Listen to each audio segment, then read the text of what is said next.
अस्सलाम वालेकुम स्टूडेंट्स। उम्मीद करता हूँ आप ठीक ठाक होंगे।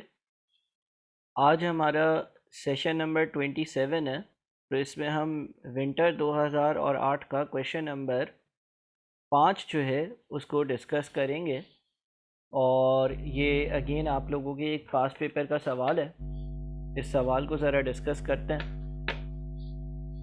और देखते हैं कि सवाल में क्या लिखा हुआ है। जनाब, सवाल आपको कहता है Zaheer limited is a manufacturer of auto parts and is currently operating at below capacity due to slump in the demand for automobiles. The company has received a proposal from a truck assembler for supply of 40,000 gearboxes per annum for 5 years at rupees 1900 per gearbox. The cost of each gearbox is as follows. एक gear box पर material की जो cost लगती है वो दी हुई है, labour की कॉस्ट दी हुई है, वेरिएबल प्रोडक्शन ओवरहेड्स की अमाउंट दी हुई है, वेरिएबल सेलिंग ओवरहेड्स की अमाउंट दी हुई है, फिक्स्ड ओवरहेड्स के साथ लिखा हुआ है एलोकेटेड। तो हमने अभी पिछले किसी सेशन में ये डिस्कस किया था कि एलोकेटेड फिक्स कॉस्ट को हम लोग अपने डिसीशंस में अकाउंट फॉर नहीं करते हैं। The company has already incurred a cost of rupees 5 million on the preparation of technical feasibility. यानी कि ये ऑलरेडी इनकर्ड कॉस्ट है डिसीजन लेने से पहले, देयरफॉर एक संक कॉस्ट है। और संक कॉस्ट का क्या करते हैं वो भी हमने पढ़ा।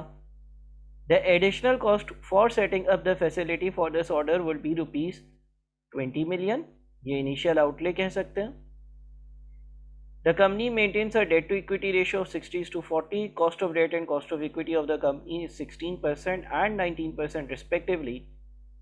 The rate of tax applicable to the company is 30%. A. Evaluate whether the proposal is financially feasible for the company. Assume that revenue and cost of gearbox will remain the same during the next 5 years. तो financial feasibility मालूम करने के लिए हम net present value calculate करते हैं, और net present value calculate करने के लिए कोई डिस्काउंट रेट होना चाहिए और कैश फ्लोज होने चाहिए रेलेवेंट वाले। अब हमने अभी तक जो अपनी डिस्कशंस करी हैं उसमें हमने weighted average cost of capital या वैक को कैलकुलेट करना सीख लिया है कि हमें आखिर weighted average cost of capital या वैक कैसे कैलकुलेट करना होगा। तो ये जो पर्टिकुलर इंफॉर्मेशन दी हुई है इससे हम अपना वैक कैलकुलेट कर सकते हैं। अच्छा, 60:40 के रेशो का मतलब ये है कि अगर कंपनी में 100 रुपये का डेट और इक्विटी होगा तो 60 जो है वो डेट होंगे और 40 जो है वो इक्विटी होगी। तो हमें 4 कंपोनेंट्स चाहिए होते हैं। Market value of equity which is 40, market value of debt which is 60। Sir लेकिन ये तो 60:40 का रेशो है, ऐसा भी तो हो सकता है कि डेट और इक्विटी जो है वो लेट से डेट जो है वो 4,000 हो, सॉरी इक्विटी जो है वो 4,000 हो और डेट जो है वो 6,000 हो, बिल्कुल हो सकता है। लेकिन जब आप weighted average cost of capital के फॉर्मूले में डेट टू इक्विटी का रेशियो यूज़ करो या total exact amount of debt और या इक्विटी यूज़ करो तो सेम इम्पैक्ट आता है और वैक सेम कैलकुलेट होता है। अच्छा, कॉस्ट ऑफ इक्विटी, इसको भी हमने डिस्कस करना है आगे के चैप्टर्स में कि ये चारों कंपोनेंट्स क्या हैं, लेकिन कुछ हद तक मैंने इसलिए डिस्कशन आप लोगों से कर ली थी ताकि आप लोग ये वाला सवाल भी कर सको। और कॉस्ट ऑफ डेट, अच्छा कॉस्ट ऑफ डेट जो है वो 16% लिखी हुई है। हम चाहे तो फॉर्मूले में इसको 1 माइनस टी से मल्टीप्लाई कर दें या यहीं पर 1 माइनस टैक्स रेट यानी कि टी से मल्टीप्लाई कर दें। इसकी लॉजिक भी हमने डिस्कस करी थी पिछले सेशंस में।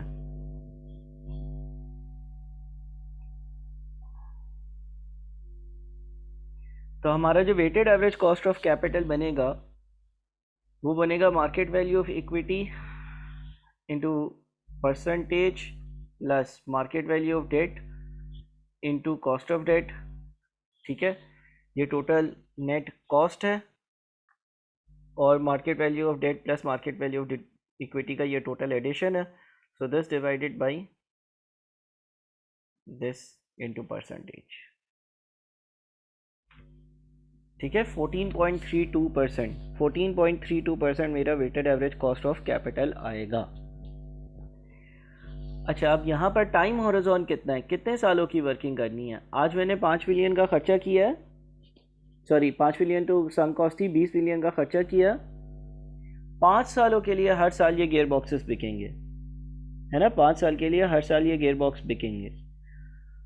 अच्छा, तो देखें हर साल जो मेरा कैश इनफ्लो होगा ना, हर साल का कैश इनफ्लो, ज़रा उस पर तवज्जो से सुनिएगा कि क्या होगा। देखें एक यूनिट बिकेगा कितने में सर, 1900 में बिकेगा, ठीक है, 1900 में एक यूनिट बिकेगा, और उस पर माइनस कर देते हैं 800 रुपये मटीरियल का खर्चा, माइनस कर देते हैं 500 रुपये लेबर का खर्चा, माइनस कर देते हैं 150 रुपये वेरिएबल प्रोडक्शन ओवरहेड्स का खर्चा, माइनस कर देते हैं 200 रुपये वेरिएबल सेलिंग ओवरहेड्स का खर्चा। हम जो है वो material, labour, variable production overheads और वेरिएबल सेलिंग ओवरहेड्स, ये चारों खर्चे 1900 में से माइनस कर रहे हैं। हम फिक्स्ड ओवरहेड्स जो एलोकेटेड है उसको माइनस नहीं कर रहे, उसकी रीज़न और लॉजिक हमने पढ़ी है। मल्टीप्लाई कर देते हैं इसको 40,000 से, हर साल 40,000 यूनिट्स बिकेंगे, तो ये अमाउंट बन जाता है 10 मिलियन का। अच्छा, ये 10 मिलियन का अमाउंट जो है वो बिफोर टैक्स है, ये प्रॉफिट बिफोर टैक्स है। तो प्रॉफिट आफ्टर टैक्स क्या होगा, अगर 70% टैक्स का रेट, सॉरी 30% टैक्स का रेट है, तो प्रॉफिट आफ्टर टैक्स जो होगा सालाना वो 70% होगा, यानी कि 7 मिलियन रुपए होगा। या तो आप 30% कैलकुलेट करो और फिर 10 मिलियन में से 3 मिलियन माइनस करो और 7 मिलियन पर आ जाओ, या तो डायरेक्टली आप 10 मिलियन का 70% ले लो, और 10 मिलियन का 70% जो है वो 7 मिलियन होता है। ठीक हो गया। अच्छा, अब ये अमाउंट हर साल आपको मिलेगा 5 सालों के लिए, यानी कि अगर मैं लेट से इसको ईयर 0, ईयर 0, 1, 2, 3, 4, 5, ईयर 0 पर आपकी इन्वेस्टमेंट है 20 मिलियन की, फिर आपको 7 मिलियन, फिर अगले साल 7 मिलियन, फिर अगले साल 7 मिलियन, फिर अगले साल 7 मिलियन, फिर अगले साल 7 मिलियन। चाहो तो हर वैल्यू को इंडिविजुअली डिस्काउंट ऑफ कर लो।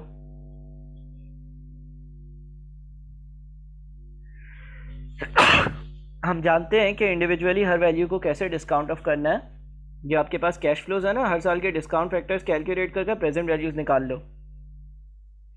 चाहो तो ये सारे अमाउंट सेम है ना, तो एनवीटी का फॉर्मूला लगा लो, और डिस्काउंट फैक्टर एक साथ कैलकुलेट करने के लिए 1 माइनस 1 प्लस 14.32% पावर -5, ठीक है, power -5 divided by 1 minus 1 plus I power -n upon I.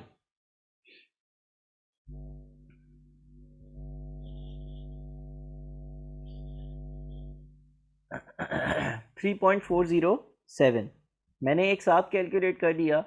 आप चाहो तो इंडिविजुअली डिस्काउंटिंग भी कर सकते हो। मैंने एक ही इनका क्यूमुलेटिव डिस्काउंट फैक्टर कैलकुलेट किया। अब मैं करूँगा क्या, 7 मिलियन मल्टीप्लाइड बाई ये वाला फैक्टर, ये present value of cash inflows है।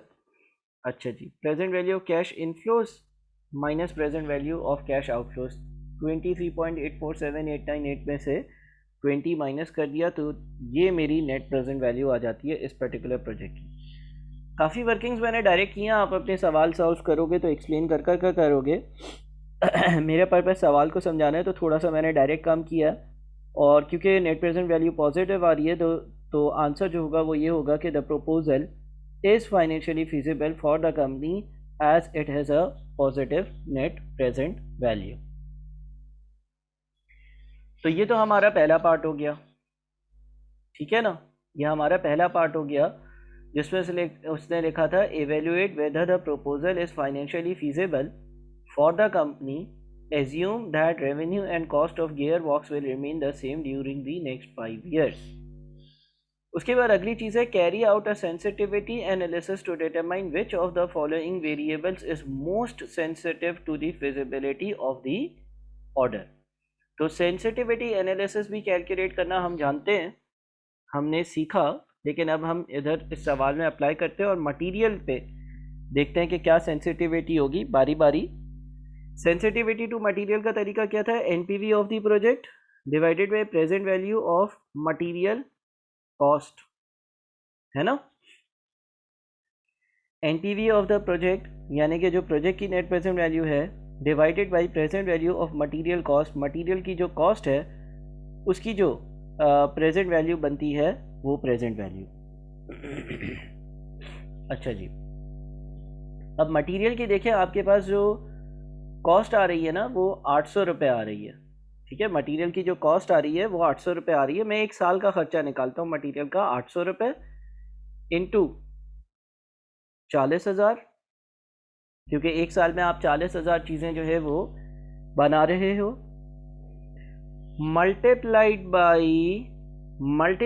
By 1 minus tax rate. ऐसा क्यों? ऐसा इसलिए क्योंकि जो मटेरियल की कॉस्ट है वो कॉस्ट अगर 800 रुपये, तो उसकी वजह से आपका जो टैक्स लायबिलिटी वाला अमाउंट है वो भी तो चेंज होता है, और क्योंकि वो भी चेंज होता है तो उसका भी बेनिफिट वगैरह आपको अकाउंट फॉर करना चाहिए। मल्टीप्लाइड बाई, अच्छा ये कॉस्ट हर साल इनकर होगी ना, ये कॉस्ट हर साल इनकर होगी, तो इसको हम मल्टीप्लाई कर देते हैं। जो हमने फैक्टर कैलकुलेट किया तो 5 सालों की प्रेजेंट वैल्यू आ जाएगी मटेरियल की, जो कि आ रही है कोई 7631324.78। मैंने एक साल की मटेरियल की जो कॉस्ट कैलकुलेट करी थी, उस एक साल की मटेरियल की कॉस्ट को मैंने डिस्काउंट ऑफ कर दिया 5 सालों के लिए, 5 सालों के क्यूमुलेटिव डिस्काउंट फैक्टर से मल्टीप्लाई कर दिया ताकि 5 सालों की प्रेजेंट वैल्यू आ जाए। तो sensitivity to material is NPV, यानी कि ये वाला अमाउंट, डिवाइडेड बाय मटेरियल की कॉस्ट का अमाउंट यानी कि ये वाला अमाउंट, और ये बन जाता है आपका 5.04%। ठीक है, यानी कि अगर मटेरियल की जो कॉस्ट है वो 5.04% से इंक्रीज हो गई तो नेट प्रेजेंट वैल्यू 0 हो जाएगी। आप इसको चेक भी कर सकते हो, अपने पार्ट पर वर्किंग कर चेक भी कर लेना। इसके बाद इसी तरह से लेबर के लिए क्या होगा? NPV of the project divided by present value of labour cost. अच्छा, प्रेजेंट वैल्यू लेबर कॉस्ट कैसे आएगी? एक साल की लेबर की कॉस्ट देखते हैं। लेबर को 500 रुपये पे करते हो, एक यूनिट पे 500 रुपये पे करते हो, तो 40,000 यूनिट्स हैं, 40,000 यूनिट्स के 500 इंटू 40,000 हो गए, मल्टीप्लाइड बाई टैक्स का इम्पैक्ट बिकॉज ये एडमिसिबल एक्सपेंस है, मल्टीप्लाइड बाई जो हमारा फैक्टर है 3.407 का, ताकि 5 सालों की प्रेजेंट वैल्यू एक साथ आ जाए। तो ये 47695784 ये प्रेजेंट वैल्यू आ गई। अच्छा, सेंसिटिविटी के लिए एनपीवी यानी कि 3847892 डिवाइडेड बाय दिस आंसर, ये तकरीबन आपका बन जाता है 8.07%। यानी कि अगर लेबर की कॉस्ट 8.07% से इंक्रीज होती है तो एनपीवी 0 हो जाएगी। इसी तरह से आखिरी था additional cost of setup. Additional cost of setup, cost of set up. अच्छा देखिए, कॉस्ट ऑफ सेटअप जो है ना या जो मेरा इनिशियल आउटले है वो मेरा एक कैश आउटफ्लो है।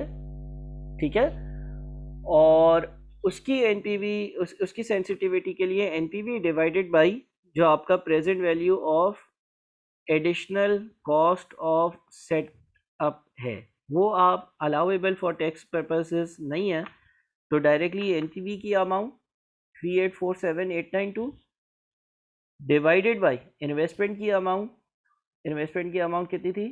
20 मिलियन।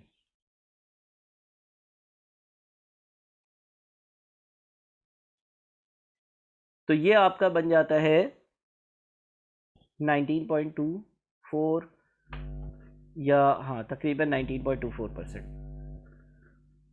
सवाल ये बोला था कि कौन सी इनमें से ऐसी चीज़ है कि जिसके लिए ये प्रोजेक्ट सबसे ज़्यादा सेंसिटिव है। तो आंसर हमारा होगा कि ये जो प्रोजेक्ट है ना, जो हमारी वर्किंग है उस हिसाब से हमें ये शो कर रहा है कि मटेरियल के लिए सबसे ज़्यादा सेंसिटिव है, क्योंकि मटेरियल की अगर वैल्यू सिर्फ और सिर्फ 5.04% से इंक्रीज़ हो गई, यानी कि 800 वाली जो अमाउंट है वो 5.04% से इंक्रीज़ हो गई, तो हम ज़ीरो नेट प्रेजेंट वैल्यू पर आ जाएंगे। तो यहाँ पर हमने ये पास पेपर कंप्लीट किया। अगर आप लोगों की कोई क्वेरी हो, कोई कंसर्न हो, तो आप ज़रूर मुझसे जो है वो व्हाट्सएप पर पूछ सकते हैं। बहुत शुक्रिया।